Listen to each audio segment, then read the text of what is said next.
You know, I was a young boy, and I used to go skating and roller skating in a place called the Admiralspalast, I think it was. And one day I went there with my skates, and they told me there was no skating today. They had a band there, and I saw a poster on the wall, and it said Sam Booding and his chocolate dandies. And I didn't know anything about it, but it looked strange to me, different, you know.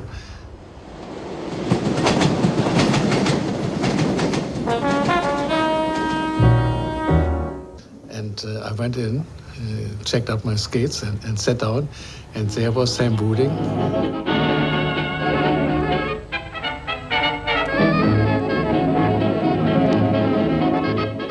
It was the first time I saw colored musicians, you know, and heard some music, and I was flabbergasted. I couldn't, you know, it was something brand new, but it registered with me right away, you know.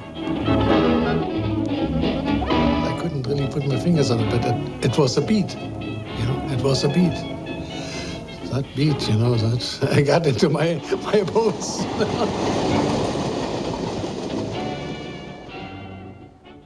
For those of you who come in late, we are now having a little cooking session for Blue Note right here on the scene. Putting the pot on in here. And we'd like for you to join in with us and have a ball.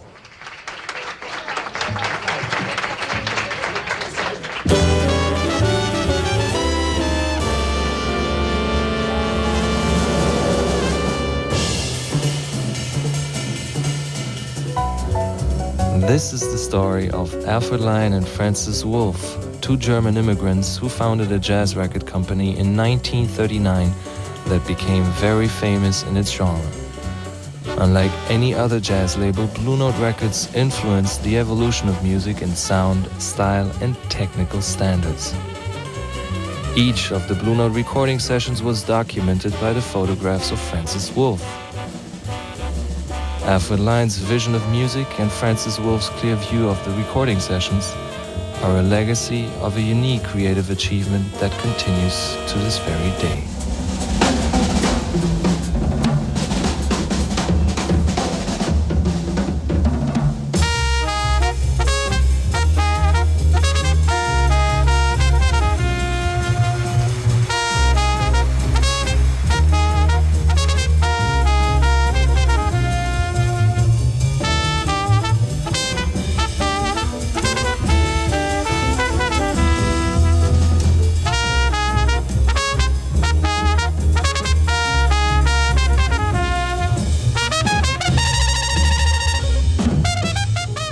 Hello there, this is Freddie Hubbard, trumpet man.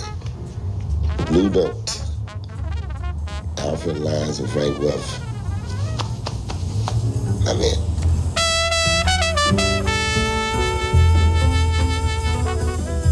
He realized that he was a catalyst, a walking, living human catalyst. You get him near an artist like Thelonious Monk or Bud Powell, and he instinctively knew that they had it down deep and he could draw that ability out of them and get it on a record. And he did it by not talking about record sales and commercialism and who the big names on the date. He never got into that. He was interested in you and your thoughts and getting you to have an unrestricted flow of your ideas in his recordings. Not many people have that. And he never made a mistake. Out of over 1,000 records that Alfred produced in the years that he had Blue Note, easily 900, 950 of them are classics.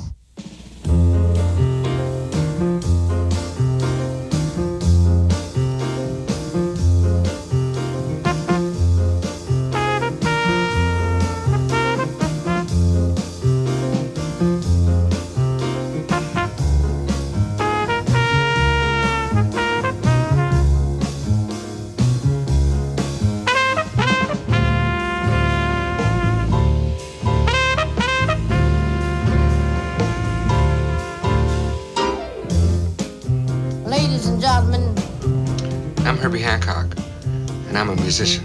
Oh, boy. A jazz musician.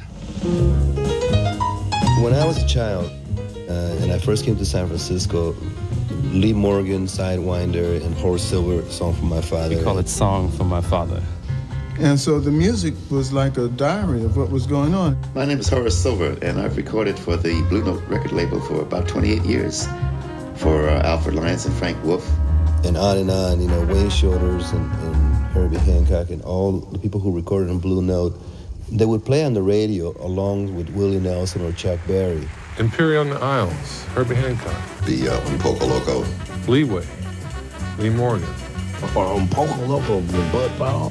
Inventions and Dimensions. Sonny Rollins Trio. One Step Beyond, Jackie McLean. Et Johnny Griffin aussi. I Am Authentic, John Arnold Griffin III.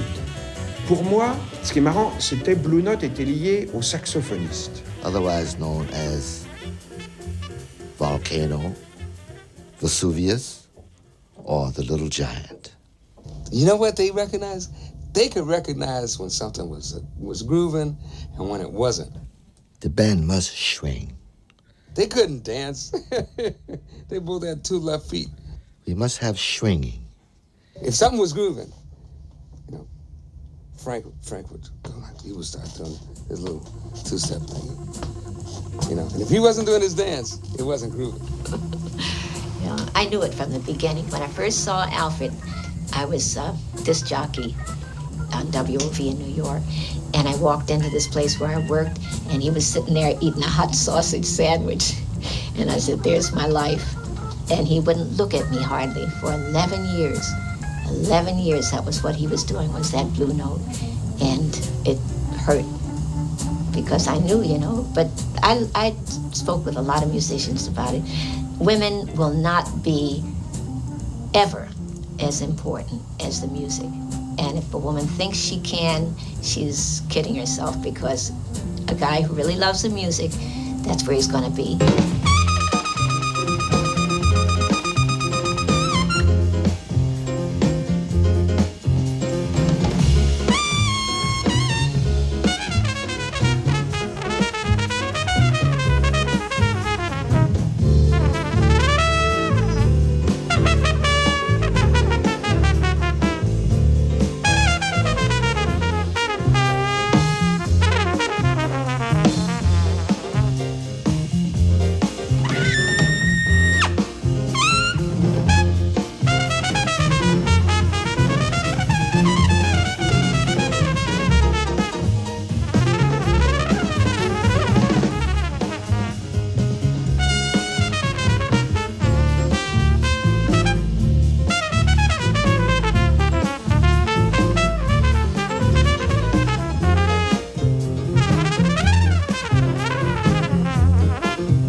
Berlin war ja damals ein multikulturelles Zentrum erster Klasse, muss man sagen.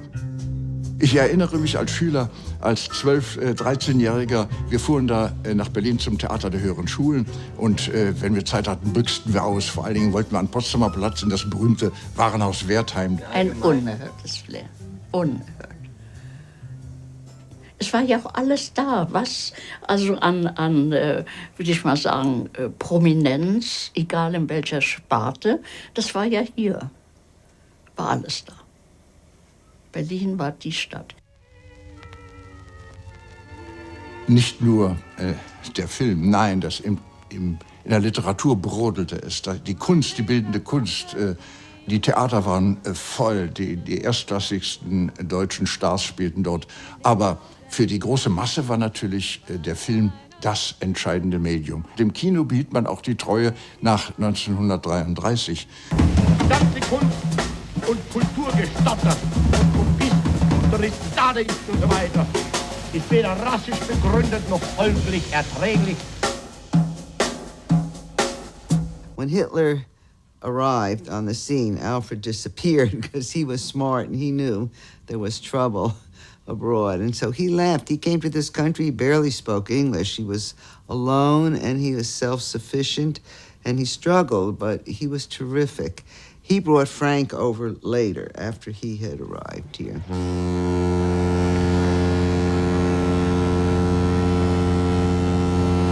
Die ganzen Musiker, die zum Teil durch Hitlers Verhalten, so dass sie persönlich verfolgt wurden, ihre Werke nicht mehr aufgeführt wurden.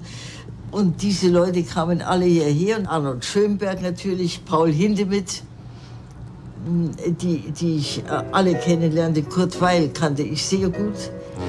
Und dann in der Literatur natürlich Franz Werfel. Und alle kamen, so wie ich, mit 10 Mark, hatten überhaupt kein Geld.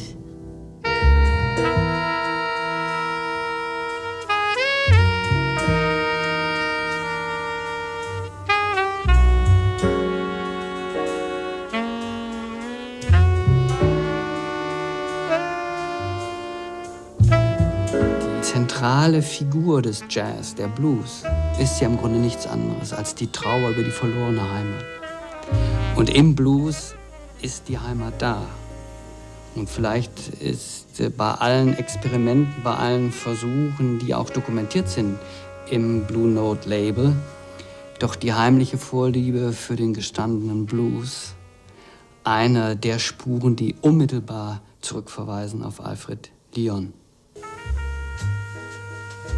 The Negro, with the trumpet at his lips, has a head of vibrant hair, tamed down, patent leathered now, until it gleams like jet, or a jet of crown. The music from the trumpet at his lips is honey mixed with liquid fire. The rhythm from the trumpet at his lips is ecstasy, distilled from all desire. Desire that is longing for the moon, where the moonlight's but a spotlight in his eye. Desire that is longing for the sea, where the sea's bar glass sucker sighs. The Negro with the trumpet at his lips, whose jacket has a fine one-button roll, does not know upon what riff the music slips its hypodermic needle to his soul. But softly, as the tune comes from his throat, trouble mellows in a golden note.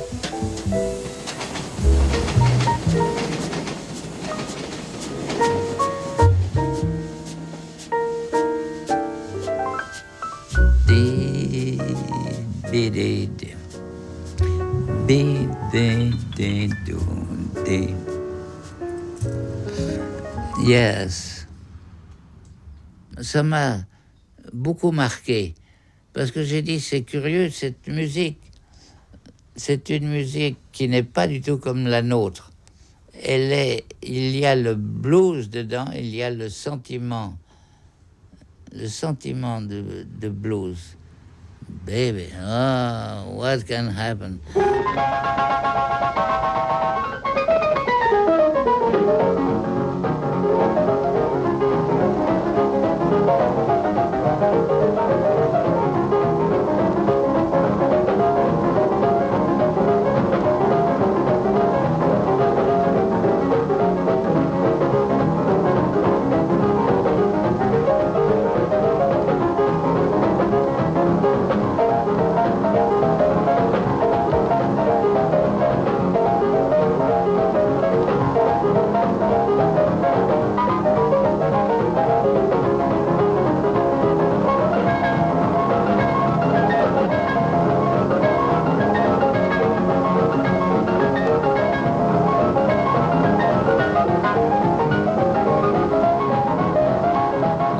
Alfred started right when he recorded Ammons and Lewis.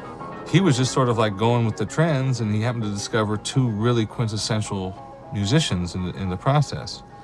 And that led him into a thing of capturing musicians whose prime had been past, but yet were still vibrant and moving forward. Bechet, George Lewis, the Port of Harlem Jazzmen were sort of his first groups that represented a kind of a modernist approach, and the Meade, Lux, Lewis, Celeste Quartet. It wasn't until he really, was able to develop a following with the label that he could take a chance on modern music. This is the original recording, original pressing, Sidney Bechet, Summertime, from 1940. This was their first hit. This is what created the cash flow that allowed Blue Note to continue.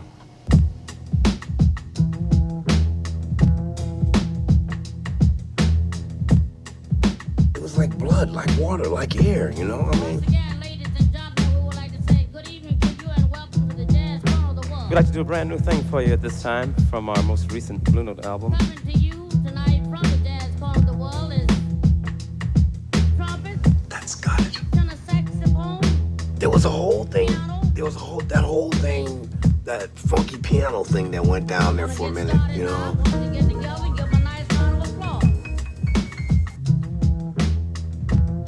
Freddie Hubbard. Clifford Brown. Or Poco Loco, the Bud Powell. I don't know that Alfred was an everyday garden variety German. Unadulterated, undiluted, pure, the real deal is all Alfred Lion and Frank Wolff were interested in.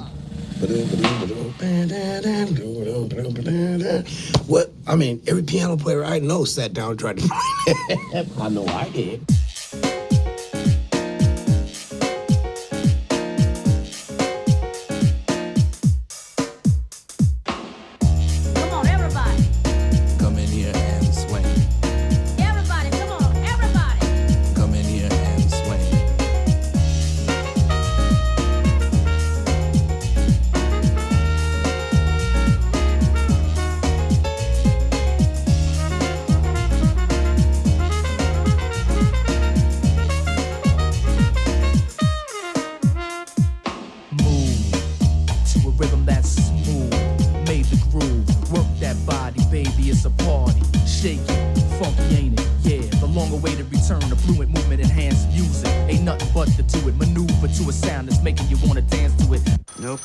Thank you for calling. Bye. Hello, Vanguard. Can I help you? Yes, Ron Card will be here. 2 shows, 9:30 and 11:30. Yes, you may, sir. Hold on one moment, please. Wait, 9:30 or 11:30? 11:30. Okay, 2 people. And Monaco. Monaco. Spell. That's what I said, Monaco. Very good, sir. So come at 11 o'clock. Thank you. When you come to the door, they'll seat you. They'll give you the best seat in the house. Okay? Bye. Thank you. Luckily, I don't see people. Anyway, there we are in New York at our apartment, which was kind of cute, right down here in the village.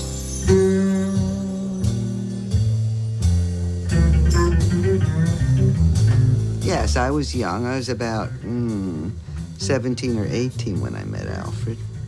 But I used to listen to his records on the radio. I didn't know who he was. And Alfred had called me once, and he had an office, and he invited me up, and I did go. I brought a friend with me, and we had to go to their apartment where there was nothing to eat. 2 eggs in the fridge. We cooked up the eggs, a little bread, a little cheese on the side. They didn't have any money. They were very poor.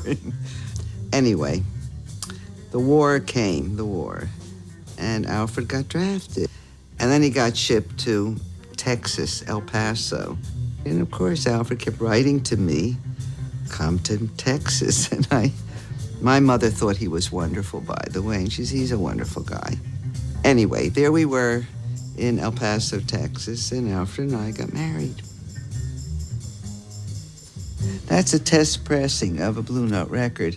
See, we used to get them from New York, and we would listen to them in El Paso. The record business was still in his mind and life, even though he was in the Army. And here's Alfred and Frank. See, they were very good friends. And there's Alfred and I. We had this crazy cat. We called it Victor because we got him on VE Day at the end of the war. The cat was like my kid, you know?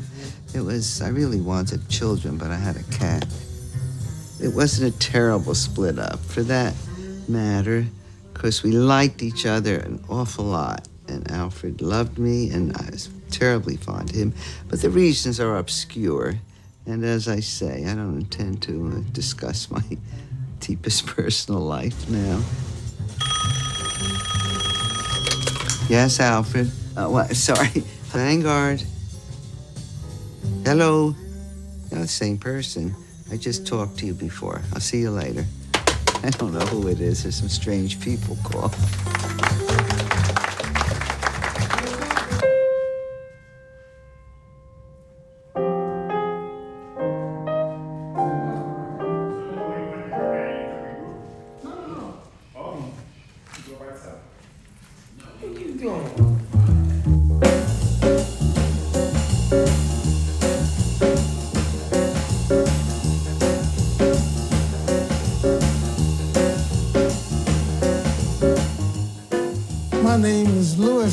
Donaldson, better known to jazz fans as Lou Donaldson. Hey, Lou, look at the hat. Who do we have here? Mighty Boogie. Yes. Who do we have here? Grandpa.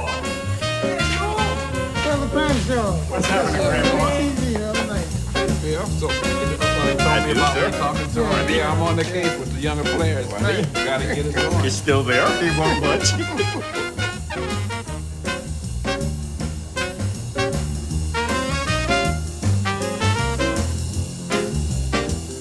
Blue Note helped me through some years. My kids were young.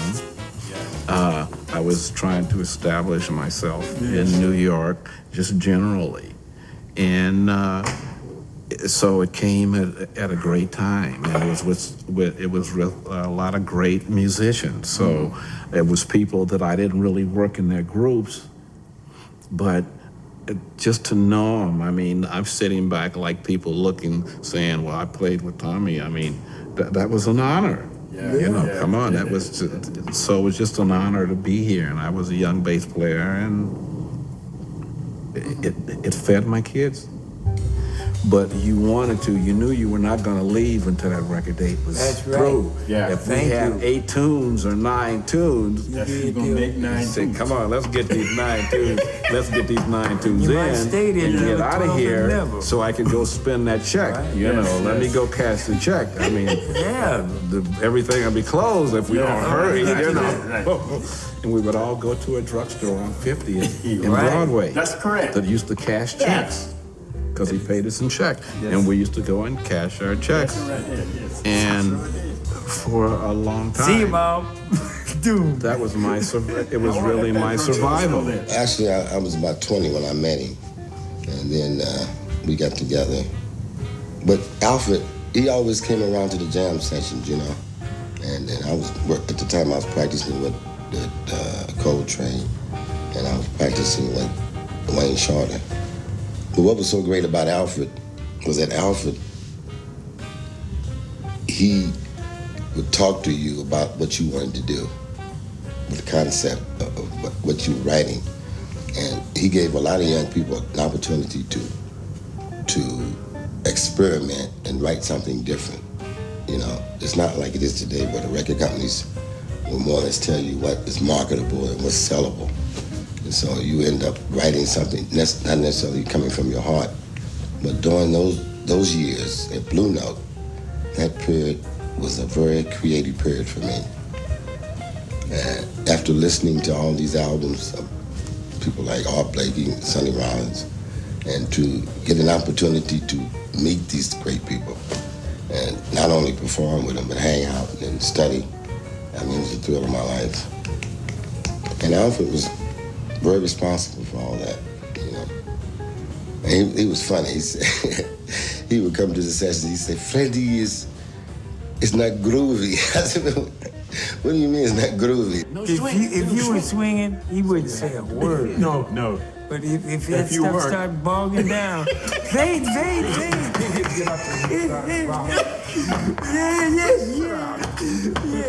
He really loved the music, man, and I'll never forget him.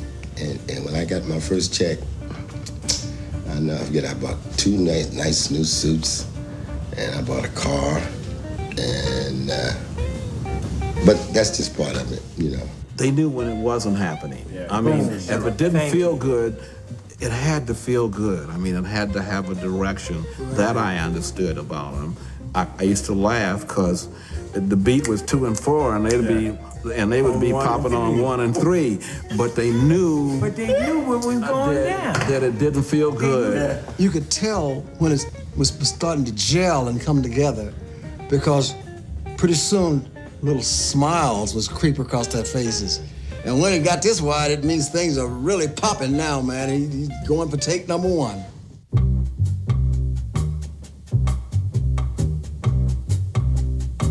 All Alfred wanted to do was go there knowing that the musicians had rehearsed for the day, that he had put together what he thought was the best combination of players for this band leader, wherever that was. And that during the course of the day, there'd be something he could relate to like this.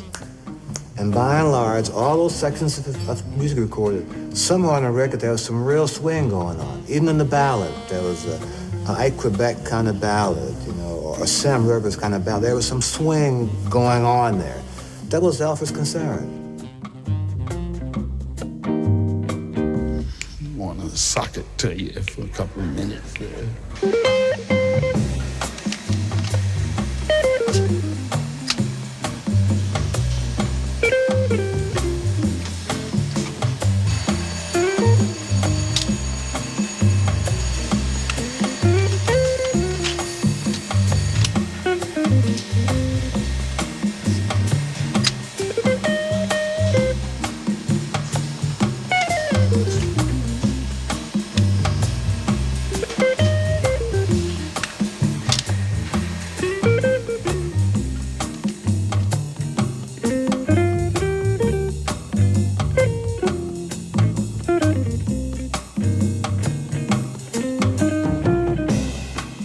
Be in the place a lot of times, you wouldn't even know they were there. That's true.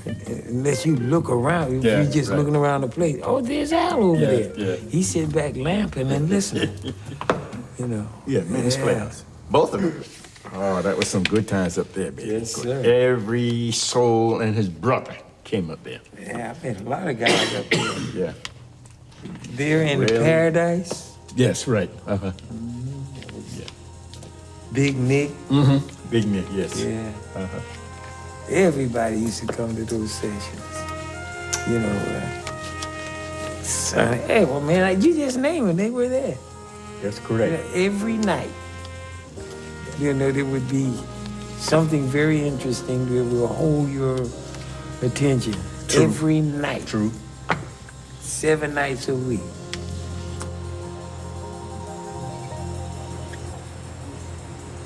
The school that I came from Charlie Parker, Dizzy Gillespie, and of course, no, it wasn't. I mean, the business itself was controlled by whites. If you wanted a gig or a job or whatever, it was in the white places that you worked. Only places that were controlled by blacks were the clubs in Harlem prior to just about the end of the Second World War, when things became integrated. Other than that, Small's Paradise and Murraynes and Minton's, these were all run by blacks.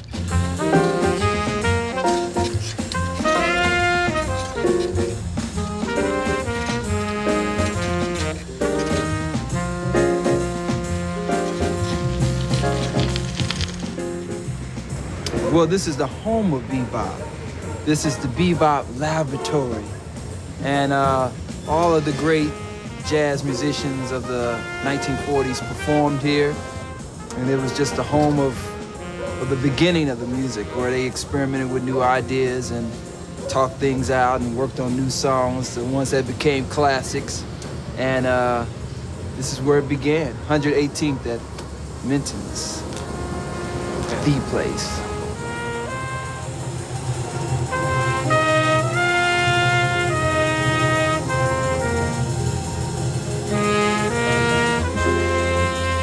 Historically speaking, the music always was held in high esteem in black communities. Hence, from Jelly Roll Morton on up into Louis Armstrong and on up into Sidney Bechet and everybody else, the music was really, in the black community, always prevailed. Al Lyons and them came into it because it was fertile, it was popular, and we had all the clubs uptown. And we used to, New York and all the cities were separated. There was White Town and Black Town. And Black Town was where black music was played.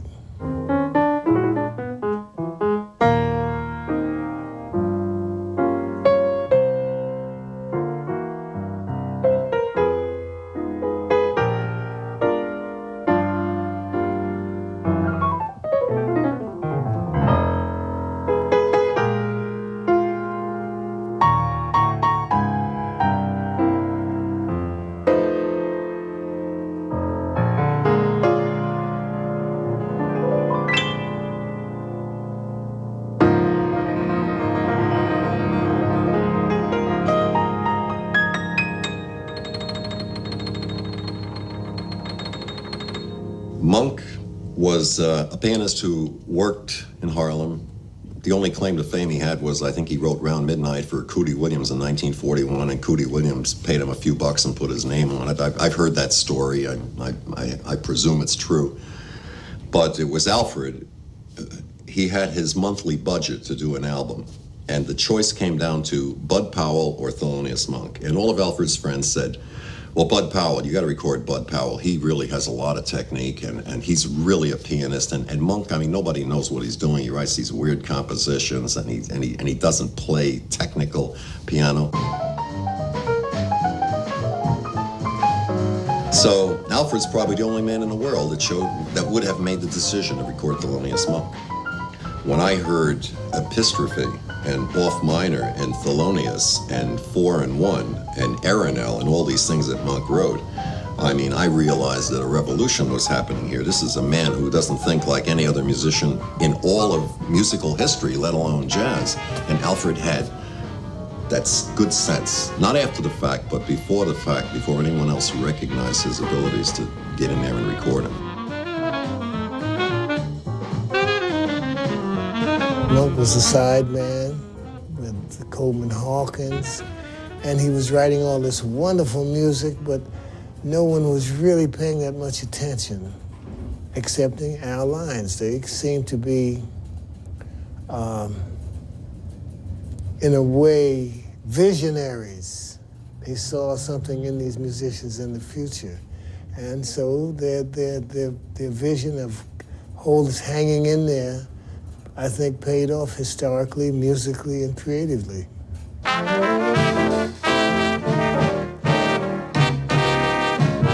I'm Kareem Abdul-Jabbar, and I'm a lifetime Blue Note fan. Nice to see you. Ladies and gentlemen, as you know, we have something special down here at Birdland this evening, a recording for Blue Note Records. When you applaud for the different passages, your hands go right over the records there, so when they play them over and over throughout the country, you may be someplace and say, well, that's my hand on one of those records that I dug down at Birdland. We're bringing back to the bandstand at this time, ladies and gentlemen, the great Art Blakey and his wonderful group featuring the new trumpet sensation, Clifford Brown. Horace Silver on piano, Lou Donaldson on alto. Curly Russell is on bass. And let's get together and bring Art Blakey to the bandstand with a great big round of applause. How about a big hand now for Art Blakey? Thank y'all.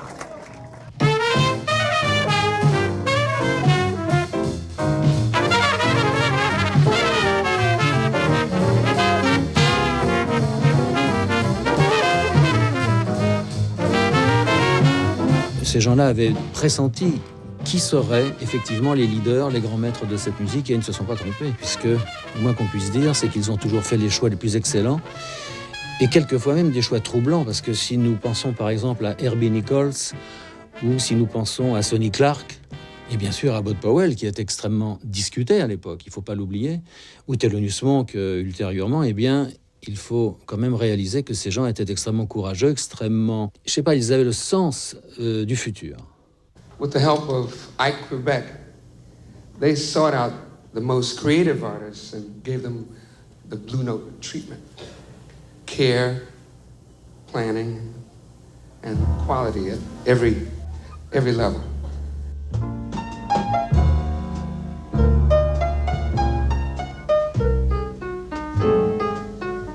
1947, they recorded Bud Powell, whose tortured life would later affect his work.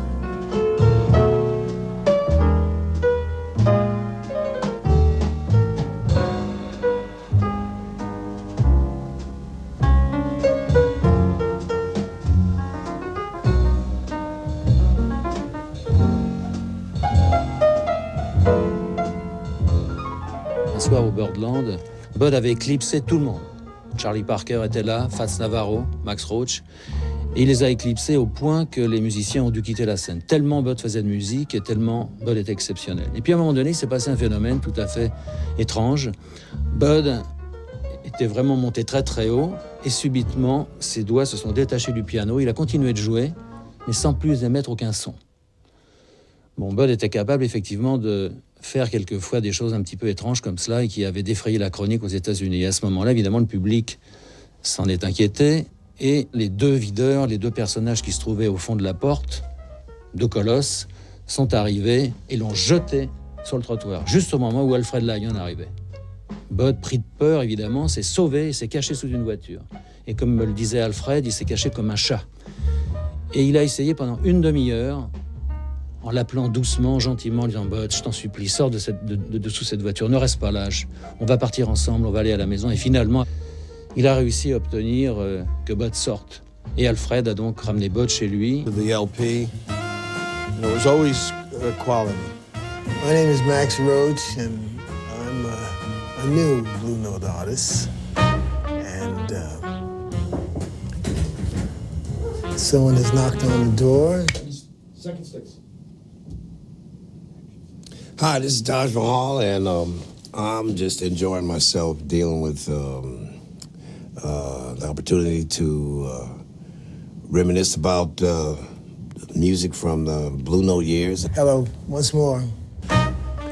For those of you who are unfamiliar with me, my name is Max Roach. I'm a percussionist, composer, father, friend of the Blue Note family. What the I sang? Jesus Christ. Let's go once. How you can tell a pressing or not is a little indentation. You can tell how close to the original pressing you are by an ear, which is just slightly marked on the pressing. You see our friend the ear, you see all the information on the record. See on here Rudy Van Gelder's name on the early ones. He was the guy who did all the mastering. So the plant could look at this and go, oh, Rudy Van Gelder has the master, and this is a first pressing. Blue Note LP 1515 side A. So that's how they used to make them and manufacture them with identities. Alfred was very reluctant to meet Rudy Van Gelder, and especially when I told him that Rudy had built a studio in his house. His living room became the studio, and he knocked out the wall between the bedroom and the living room and put in a couple of panes of glass, and he had the Ampex in there and a mixing board. And Alfred went out there, looked around, and Rudy played some things, for him and showed him how it all worked. And Alfred came out and he went, yeah, we do the date here. Hello, I'm Rudy Van Gelder, and I make jazz records.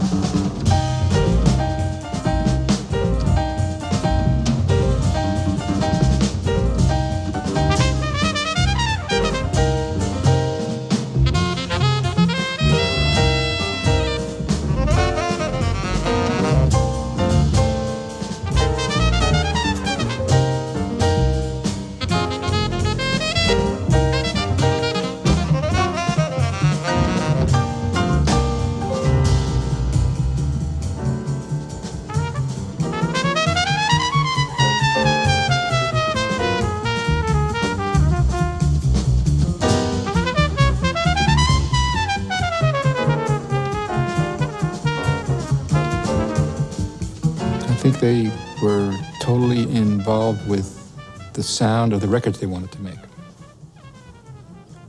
and the music they wanted to record and let people hear it. It was, I think, one word that would describe it was they wanted to communicate that music to other people. Everything was directed to that. As I look at it from a historical point of view, their importance is the fact that they documented something that perhaps nobody else really wanted or dealt with at that particular time. That was their importance. We wouldn't have had all that wonderful music of Horace Silver's. We wouldn't have had that imagination that Art Blakey expresses in his music. It's just something very special.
La liberté, le jazz.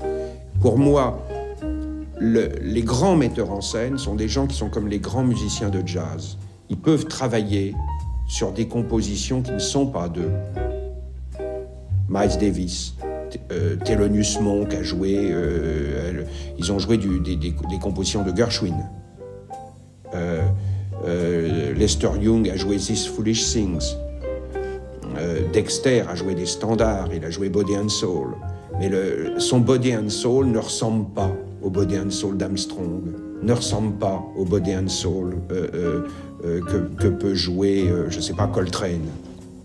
Es gibt einen sehr berühmten amerikanischen Pianisten, großartig, wunderbar, klassischer Pianist. Und der wurde gefragt in einem Interview, haben Sie schon je Jazz gespielt? Und da sagte der Junge, ohne frech sein zu wollen, hat er gesagt, nein, noch nie, aber nächstes Jahr mache ich's. Und da habe ich gesagt, oh wirklich? Oh, das wäre aber schön. Ich meine, als ob man sich so anlernt wie ein Jongleur. Das ist eine Lebensarbeit.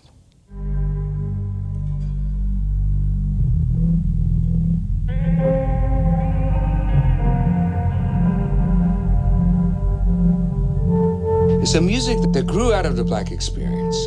Jazz speaks about the human condition. It's an expression of the capacity for human beings to take adverse circumstances and turn them into medicine.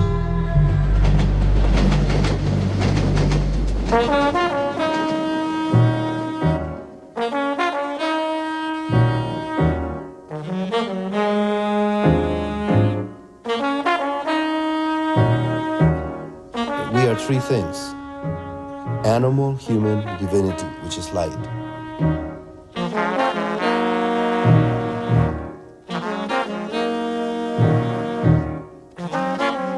The resonance, which is music, unites the animal and the human to the light. We have light in our bodies. We have eternal energy in our bodies beyond the molecule. We call it inspiration, we call it vision, we call it things that we cannot touch, taste, or feel. Translates to faith. You know, there's no music more conducive to healing and soldering back the molecule with the light other than John Coltrane that I know of in this planet.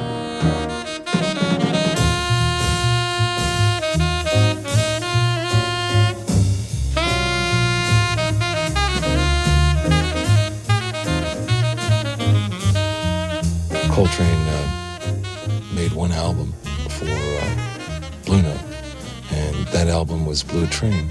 And what Blue Train really does is it's absolutely a perfect example of what sets Blue Note off from everything else that was going on during that time.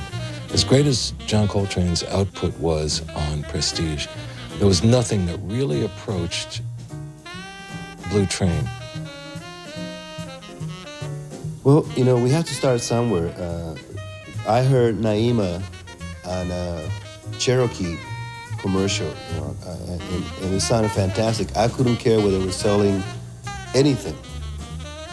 Just the song, it sounded so beautiful coming out of the television.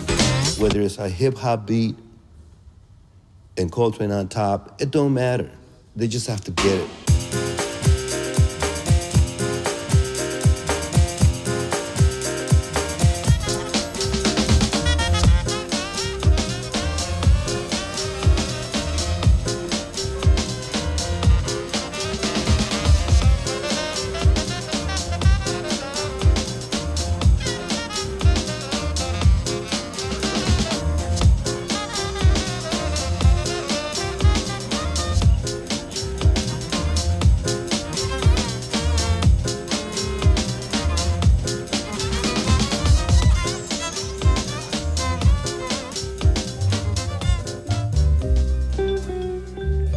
First heard about Blue Note, it was actually when I was a kid. I was about 10 years old. My father had a massive collection of Blue Note records. And, you know, I didn't know what jazz was. I didn't know what Blue Note was. Then when I went over to London in 1990, and I saw people dancing to Art Blakey, and I was like, what is this? Why, what? I mean, it was this total culture shock for me, even though it was, you know, my culture. I mean, I grew up with it, but I was ignorant of it. And, you know, I hear people talking about how they sample the Blue Note things and so forth, because it was a company on any given album, there was always something that just groove you out.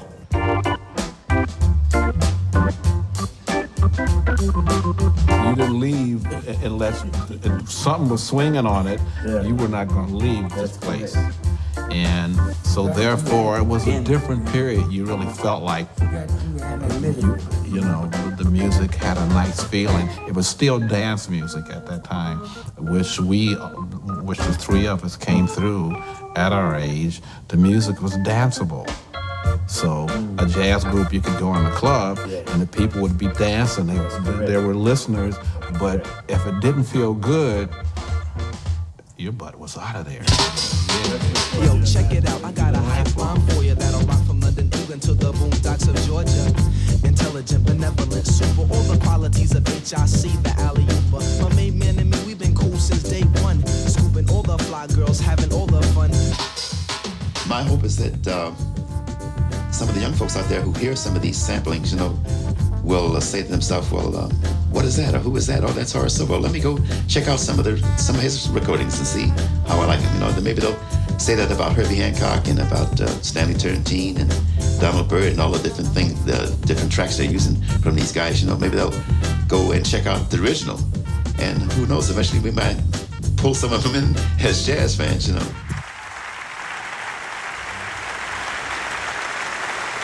こんにちは、大西純子です。ピアノを弾いております。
it's just so fortunate that the person who happened to be on the scene for the recording sessions of such a major body of work happened to be a master artist in his own right, and he was able to document this photographically, almost at the level of the music that was being created.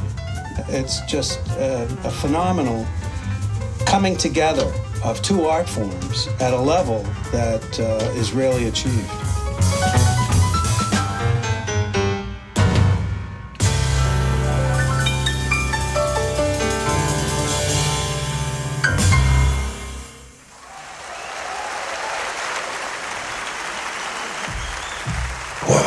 You know, they're all of them. They really give a very high quality. It's almost like these people are whoever the camera is looking at royalty. You know what I mean?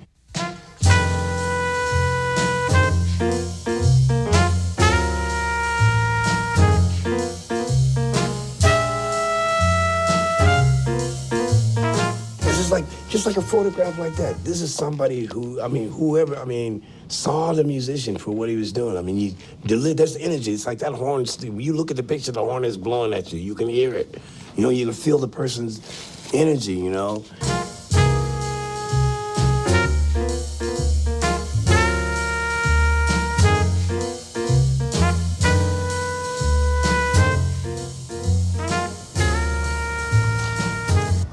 My name is William Claxton.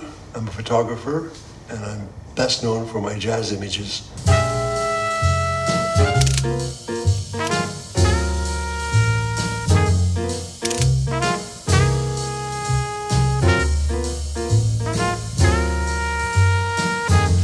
I wasn't aware of Francis Wolff's pictures until, I guess the mid-50s, really. But once I started seeing Francis Wolff's pictures on Blue Note, I become very much aware of him because he definitely had a look going, and I think the look was definitely his look.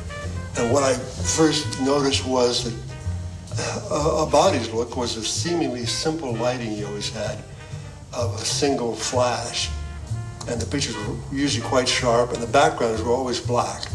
And he caught great moments, but that was his look, I think, and it was consistent all the way through.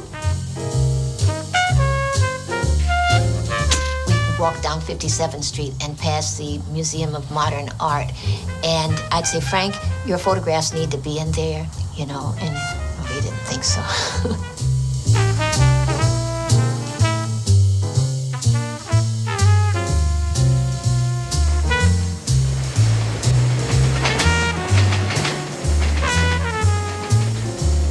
Alors, il faut dire que Frank Wolff est beaucoup moins connu que Al Lion, parce que ce n'était pas du tout le même genre de personnage.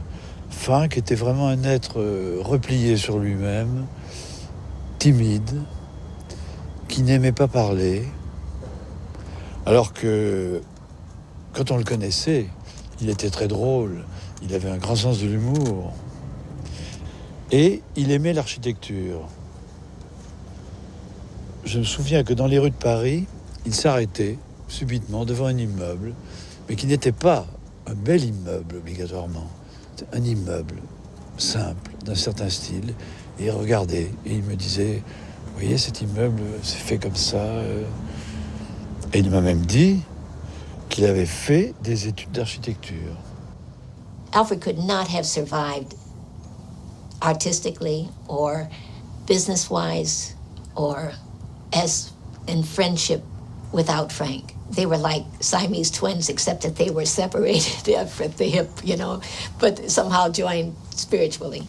So the Blue Note story is a very wonderful story of friendship, of loyalty, of being involved in a great endeavor. And I think every musician that was lucky enough to get on Blue Note was really happy about it.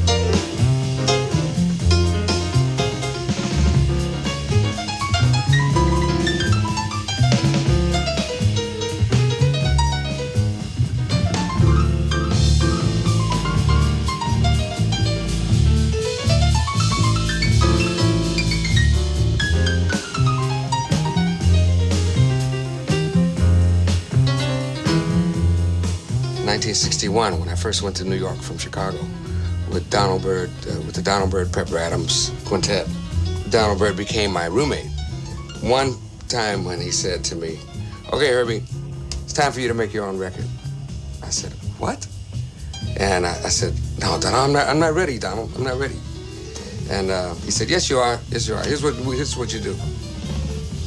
He said, "Call up Alfred," meaning Alfred Lion. "Tell him that, that you're ready to do your own thing." So I went in there with 3 tunes, and he really liked them. And I got ready to play the blues and the 2 standards, and he says, "No, why don't you write 3 more originals?" I said, I was stunned. I said, "Sure, Alfred." So my first album under my own name, 6 original tunes. I mean, they never do that. Actually, one of the tunes was Watermelon Man, and I think he sensed that it was a tune that could really become popular. Alfred had a very unique situation. He had complete autonomy because it was a small label. There were no A&R men, there was no art department, there was no shipping department, there was Alfred and Frank. That was it. When he needed an engineer, he went over to Rudy's place. When he needed his accounting done, he hired an accountant, But Alfred made the decisions. And what you're witnessing in those 1,000-odd records that Alfred made is one man's personal taste, his idea of what he thought was right and true. He was so driven by artists he heard. And even when he first recorded Bud Powell, or later when he recorded Herbie Hancock, I mean, these were unknown musicians, but he heard something that excited him, and he could not record them. There was absolutely no financial consideration in what he did. He recorded what he felt and what he loved, and some of it sold a lot, and a lot of it sold nothing. But we owe him a great debt for the music he documented, which is some of the music that is still being used as a model by young artists today. I think that, Blue Note is going through, it seems to have gone through some really interesting changes recently. There's been more of a concentration on vocalists, and maybe it's following a certain trend in the music. There was a time when the vocalists imitated the instrumentalists, and now perhaps we're getting to, once again, in a cycle, getting to a point in the music where the instrumentalists are listening to the vocalists. Little boy that won't you know? Come on, relax with me. Let me take away your physicality. One little more breath, come on. One little more breath with me tonight. Little sweet death, momentary breathlessness, feels like eternity. There's nobody here but you and me. Oh, one little warm death, come here, little warm death with me tonight. And then all it changes with the verges on the moon. It can shine so brightly, but the foolish soon don't see. Now I can see you much more clearly. I can hardly wait to feel you moving through my world. Oh, my world is empty. All of a sudden, in 1954 or 5, Columbia introduced the 12-inch LP, which, in other words, the average playing time of the side would go from 12 minutes to 20 minutes. And suddenly their whole catalog that they had worked so hard to stay in business to generate was obsolete. stores were converting to the 12-inch LP. And at this point, Alfred almost threw in the towel. He actually was entertaining offers. There was an offer from a company that was so embarrassingly low that Alfred decided to fight it out and stick with Blue Note. And fortunately he did, because two very important things happened. Art Blakey and the Jazz Messengers, and later the Horace Silver Quintet.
Guys at Blue Note in those days, great musicians, and they made great records, but they didn't get involved in the whole record. You know, they got involved in the music only, which is all right. You know, they produced some great music. After that, they said, okay, Alfred, you got it. You got the liner notes, you got the photograph on the cover, you got the graphics, you got the rest of it. You know, I did my part. You know, so you got the rest of it. But I wasn't like that. I went to them and said, look, I would like to be involved in the whole project, you know, not just after the music.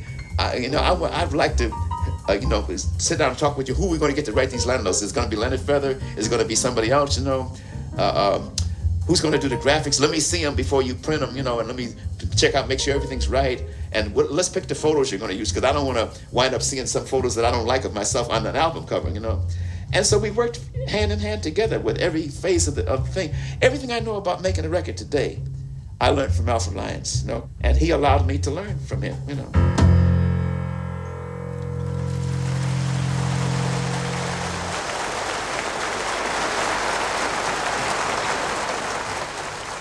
Thank you. Thank you very much. What people don't realize today is that the difference between 78s and LPs is cover art. You make a 78, you put it in a brown envelope, and boom, you have a record. Once you come to the LP era, even the 10-inch LP era with 3 or 4 songs on a side, not only do you have more recording costs, but even if you're reissuing stuff that you already own, suddenly you have art costs. You have to create a front cover, write liner notes, create a back cover, and it became a far more expensive business to be in. The day that guy walked in there, Blue Note changed. The one thing about working with Blue Note is that it gave him the freedom and the creativity that he was lacking in the advertising industry, to be able to go in on the weekend into a lab and just play with type and do all these wonderful creative things that what became the look of Blue Note Records. I like the fact that, I know it's not supposed to matter that much, but the records always looked so good.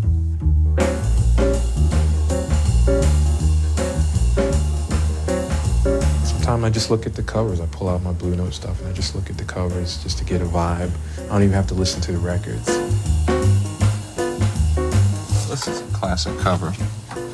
It's Time, Jackie McLean. And the music inside is really reflective. And when you put it on, you feel the urgency, you feel the movement of the record itself. And when you look at the cover, it just seems to work so well. Great. He played with the words. He'd take Frank's pictures, crop through the head, which Frank absolutely hated, and did wonderful things with those pictures.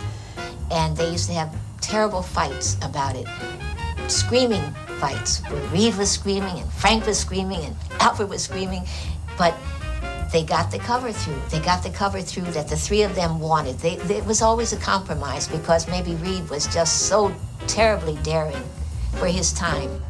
Freddie Roach did a record. Here's one called "Mo Greens, Please," which is an expression that he would say to somebody and say, "Hey, give me some more greens, give me some more food." So here he is in front of the place I think in New Jersey where he enjoys eating food, asking the woman to give him some more greens. It's Tony Williams Spring, which has just a simple orange on white, but it's a beautiful, simple concept. And on the back, very little information, but it's sort of like a minimalist. It's almost haiku. And he had pretty well developed this entire look and changed the way that jazz albums in particular were viewed. I mean, the graphics and everything else, way beyond anything that was happening at the time. And here's a great one, the three sounds it's just gotta be. Three. Those early covers, they've been copied all over the world. Caddy for Daddy. The funny part is that he wasn't really into jazz. He would take all the album covers that they would give him and he'd go down to the music store and trade them for classical records. Turn loose them chitlins, baby, because Daddy wanna grease boogaloo. If you walk out of your house in the morning and there are diamonds everywhere in the garden and you've seen them since you were a child, you wouldn't even pick one up. Doesn't mean a thing. You're surrounded by them. It's sort of always been there, always that important. But Europe didn't have that. This is where jazz started, in this country. And because they were outsiders looking in and they didn't have people of the caliber of Louis Armstrong and Dizzy and Bird, they recognized it immediately. Because for them to access the music, it was a lot more difficult. You had to wait maybe till next year when one of these people came back to Europe again, or maybe 2 years or 3 years. I mean, you had to be a devotee. Here, Americans took so much for granted. It was just sort of part of the landscape. No one realized in the days that Alfred started, and maybe he was in business 20 years before people came to realize that jazz was not only an art form, but America's only original art form, and it still is.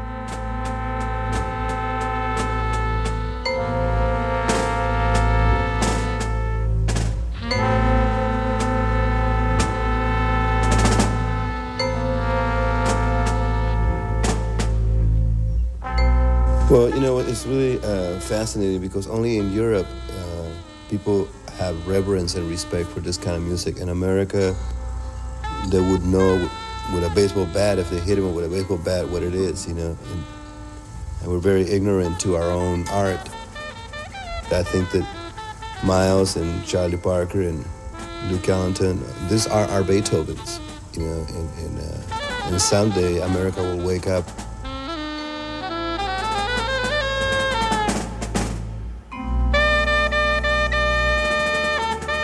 There was a condescending attitude toward it because the people who enjoyed it the most were not part of the dominant culture.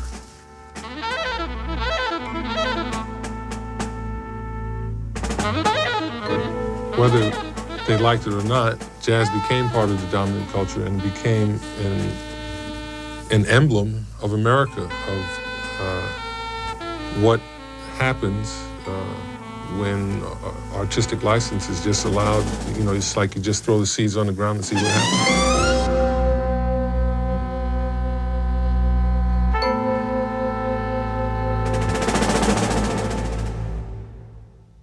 Man muss sich dann doch auch mal deutlich machen, dass das alles Immigranten, Juden, Ausländer waren, die den Amerikanern gesagt haben, euer Jazz ist eine große Kunstform.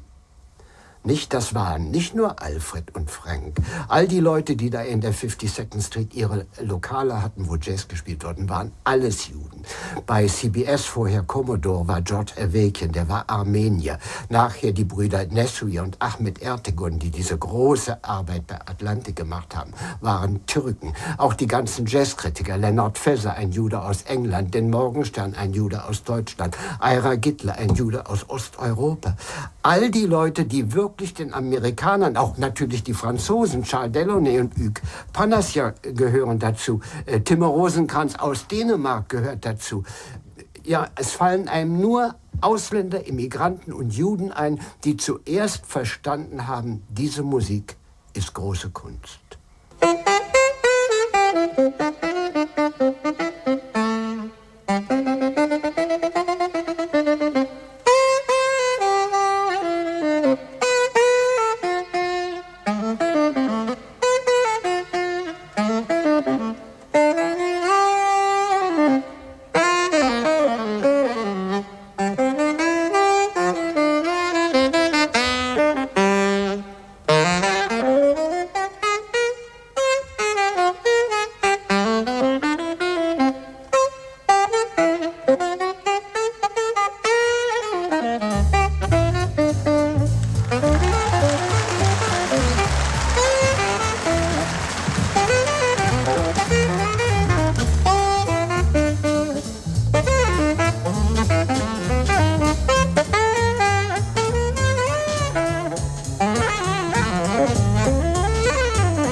The reason that Europeans could see something in jazz and Americans couldn't is the fact that anything that blacks in America have created or tried to offer to the culture at large has always been minimized and ridiculed.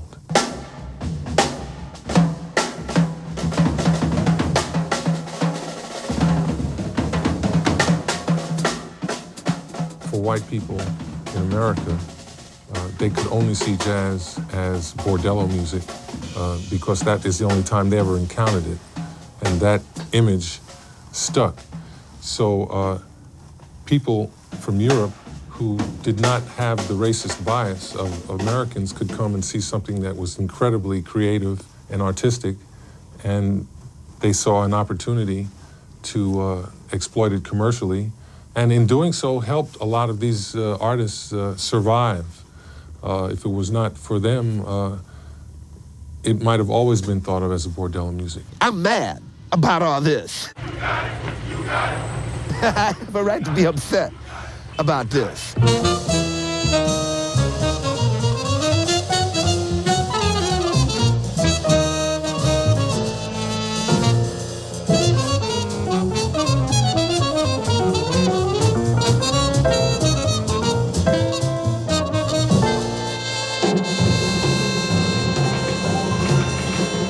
And Bach brought revolution into jazz.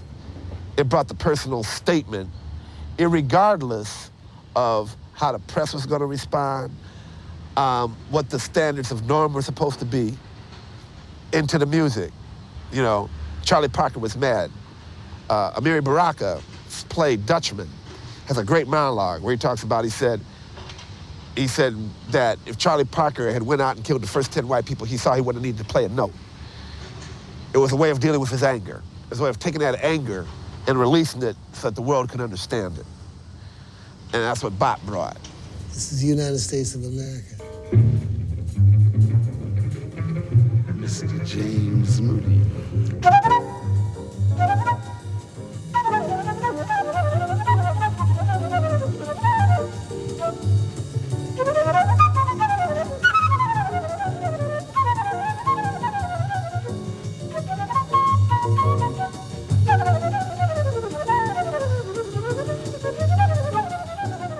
You remember when they started, the United States was very prejudiced. This was before civil rights came through.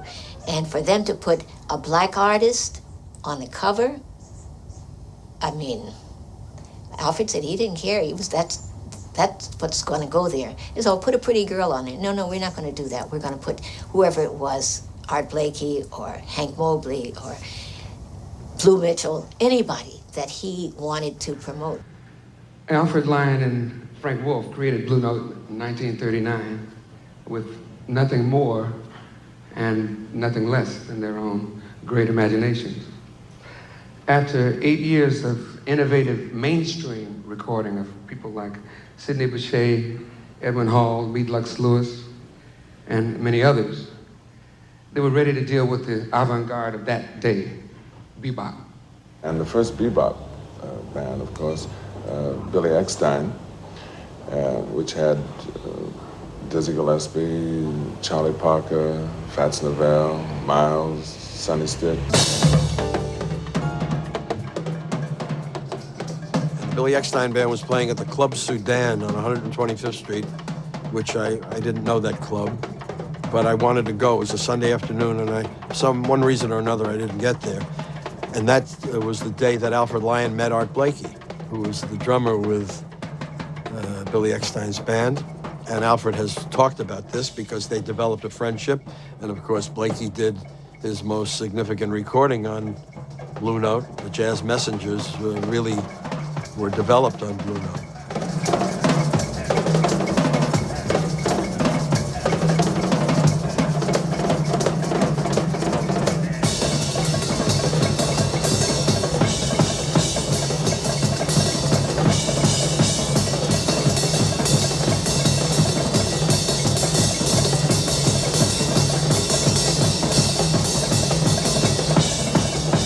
He was Blue Note, Art Blakey. He recorded for other companies. He did a lot of European recording too, by the way, I'm sure you know him. But Art was like Alfred's brother. He had a few brothers and sons, and he was like that. They had such a rapport. It was just, I felt glorious when I was with those two guys. That particular sound, which was the black sound, I guess that was what he was listening for. He might have in his soul been black. He didn't know what it was to be a white or black or Chinese or Japanese or anything like that. He just saw people as people.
Freddie and I were friendly, and he had this old big tape recorder, and Jimmy Smith had given him this reel-to-reel tape of something he had done live in a club in Atlantic City, I think.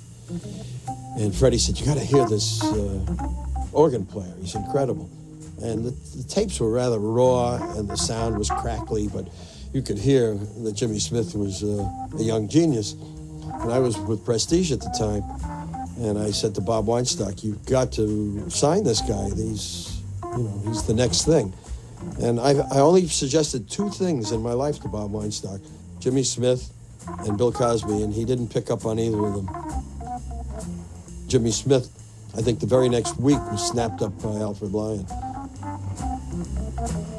Nobody had ever created a modern, clean sound with bebop and blues and everything that Jimmy Smith put into it like he did. And he was a very serious guy. He had spent a year, he rented a warehouse, leased an organ, and just spent a year every day of his life just working out on the organ. And so when he came to New York, he was like fully grown as an artist, and an astonishingly exciting one. What happened was Alfred was in one of those absolutely exhilarated moods. And I thought, gee, he's off his rocker. He said, I'm going to sell Blue Note. I said, yeah? I'm going to sell Blue Note, and I'm going to go with Jimmy Smith as his road manager so I can hear him every night. It was absolutely ecstatic. Jimmy was coming through with all those sounds that nobody had ever heard before, and he never lost that happy enjoyment. And of course, the other side of happiness is the sadness. Jimmy got so big, and the company, which had been a very tiny little company, then became a bigger company with Jimmy Smith, and it attracted a lot of attention. And I won't name names, but some great big record company came and took Jimmy away. And that was a sad day at Blue Note.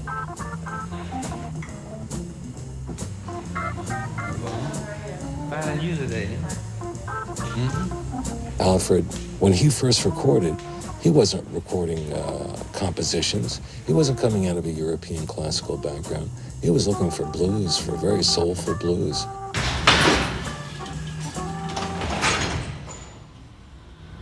And really, what happened was that his organic feeling for music that moved him and his compulsive intellectual side met. And that, after all, is the basic ingredients of jazz.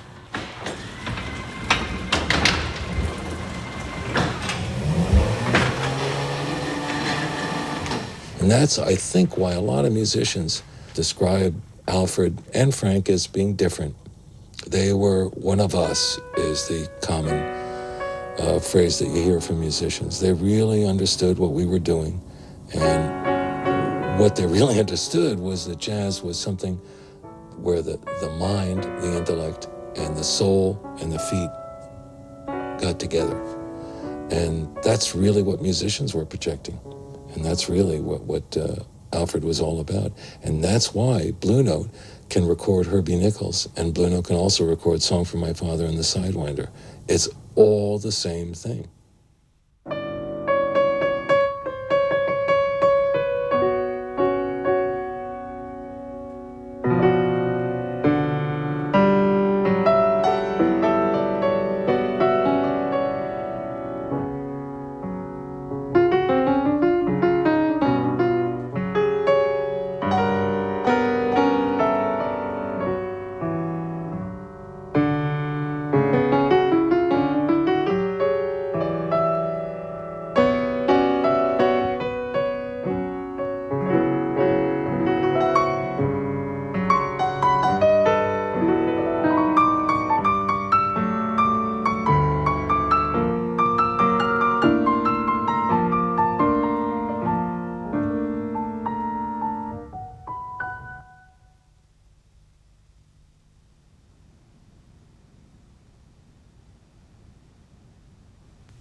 The Blue Note era under Alfred Lion and Francis Wolff ended in 1966, when Alfred Lion decided to sell the company to Liberty Records.